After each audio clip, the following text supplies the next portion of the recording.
పంట నెల వెనకైపోయిందనే తప్పించుకున్నారు. 1 ఎకరానికి 10 బస్తాల నుంచి ఈ పంట రాలేదు. విత్తనాలు ఇచ్చే రోజు 40 నుండి 45 బస్తాలు దిగుబడి వచ్చింది.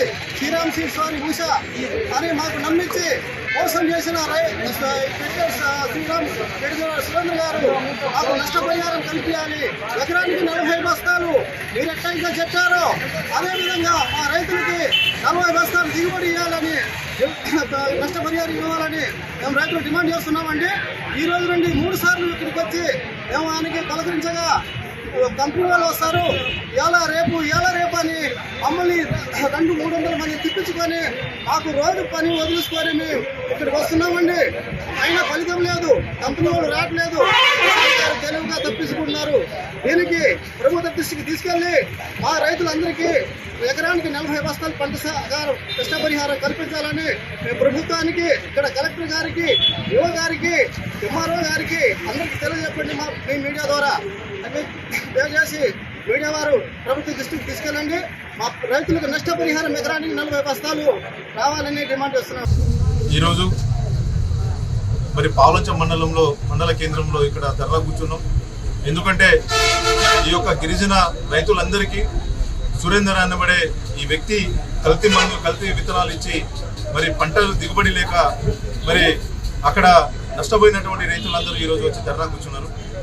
చేస్తే ఆ వరి మొత్తం ఈరోజు మరి పంటలోనే ఆ కళ్ళలోనే ఉండిపోవాల్సిన పరిస్థితి ఏర్పడింది.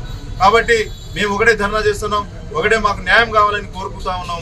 ఎందుకంటే మమ్మల్ని మాయ మాటలు చెప్పి మరి ఇచ్చినటువంటి కల్తీ ఏదైతే మరి వరి ఉందో ఆ వరిని ఈ రకంగా మమ్మల్ని మోసం చేయడము, కంపెనీ ఒక టైం ఇస్తే ఈయన ఒక టైంలో ఇచ్చి వాళ్ళందరినీ మోసం చేసిండు. కాబట్టి ఇమ్మీడియట్లీగా మాకు కావాల్సిన న్యాయము మరి దాదాపుగా 300 నుంచి 400 ఎకరాల్లో వేసినటువంటి పంటను మొత్తం అది చేతికి రాకుండా పోయింది. కాబట్టి మమ్మల్ని న్యాయం చేయాలి. న్యాయం చేసి ఆ రైతులందరికీ మరి న్యాయంగా ఏదైతే ఎకరానికి 40 నుంచి 45 బస్తాలు పండుతాయని చెప్పేసి మరి మాయమాటలు చెప్పి ఇచ్చినటువంటి ఏదైతే వరి ధాన్యం ఉందో మరి దాన్ని అదే రకంగా మమ్మల్ని మేమందరం మోసపోయినాం. కాబట్టి మమ్మల్ని ఆ రకంగానే వాళ్ళు డబ్బు కట్టి మరి వాళ్ళు అది ఇస్తారా, వాళ్ళు తీసుకుంటారా, లేకపోతే ఎకరానికి 40 బస్తాల చొప్పున మరి దానికి ధర కట్టి మరి సురేంద్ర గారు ఇస్తారో మాకు అనవసరమైన విషయం.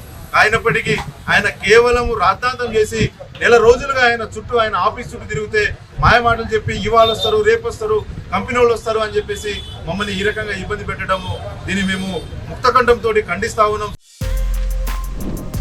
For more videos like this, subscribe Big TV channel.